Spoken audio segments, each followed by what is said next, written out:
Star Wars The Force Awakens comes out in just 1 week, and in order to get yourself fully prepared to watch the most anticipated movie of 2015, here are 5 films that you should watch before you see Star Wars Episode 7. These movies influenced the directors and the writers of Star Wars and undoubtedly formed what Star Wars is today. It would be too easy to just say go back and watch all of the other Star Wars movies, although you should.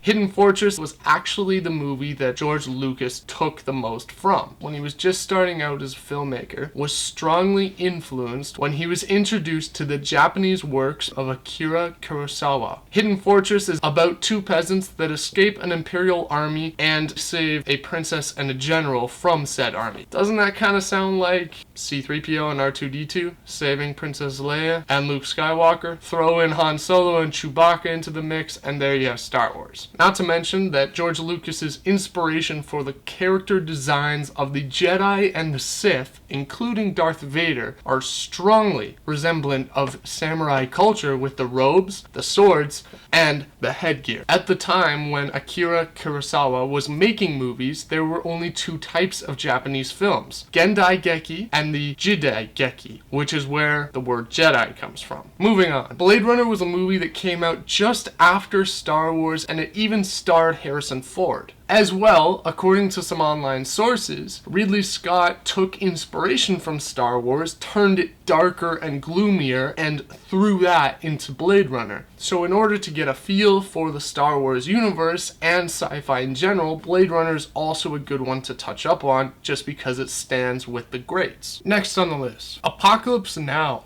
Now, you wouldn't think that this movie's connected to Star Wars in any way, but there's an interesting story behind it. The writer, John Milius, had just written the script for Apocalypse Now, and he was convinced that George Lucas was the perfect choice for the director. Even offered Harrison Ford a role in the movie. Although the two decided to focus on Star Wars and the film went to Francis Ford Coppola. The new Star Wars trailer actually pays homage to the original Apocalypse Now because of this. The scene with all the helicopters is recreated with the scene of all the X-Wings flying at a low speed over the water. Awesome war movie if you're into that. Star Wars The Force Awakens is set to be a giant war movie set in space. All the Star Wars movies are, hence the title Star Wars, but I'm just saying this one is probably going to take it up a notch. Another one you should watch is Looper. This one is a little more of a sci-fi time travel with human powers sort of thing. Some could argue that what Emily Blunt experienced in the movie was sort of like the Force, give or take.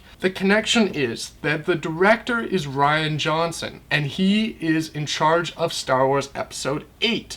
So in order to get a feel of what's next in the Star Wars franchise, you should watch some of Rian Johnson's work. And Looper is a pretty damn good movie for a director who hasn't done much besides Looper. Last but not least, in order to fully get a feel for J.J. Abrams' style and what he will bring to Star Wars The Force Awakens, one must watch what he's made. J.J. Abrams is usually a producer, but he's actually a pretty successful director, and he's only got about a handful of movies under his belt, but they're great movies. Whether or not you like Star Trek or Star Wars more, you have to respect the man's artistic vision when it comes to rebooting a franchise. He did really well with Mission Impossible, he did amazingly with Star Trek and Star Trek Into Darkness, and Super 8 is a story about kids who record an alien sighting in a small town with a Super 8 camera, and it's something that J.J. Abrams thought about when he was a kid and made a movie about when he was older. That's pretty cool, and I think that really shows what type of a filmmaker he is, not to mention that Star Wars The Force Awakens, no matter what you think about it, will have connections to Star Trek, now and forever, because J.J. Abrams had his touch in both franchises. So that's my list of the top 5 movies you should watch before you head out and see Star Wars The Force Awakens. What did you think of the list? Are there any movies you would add to my list? Comment below and let us know. And as always, guys, thank you for watching. If you like this video, you want to see more like it, hit like, subscribe, share, do whatever you do. But most of all, keep watching more videos. If you want to get a t-shirt like this one, check out the link below. It will be from a website called ZAZZLE, and it's nice and warm as well. And they've got my logo and website on, so check that out.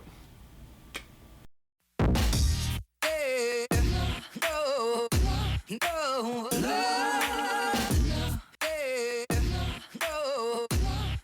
oh,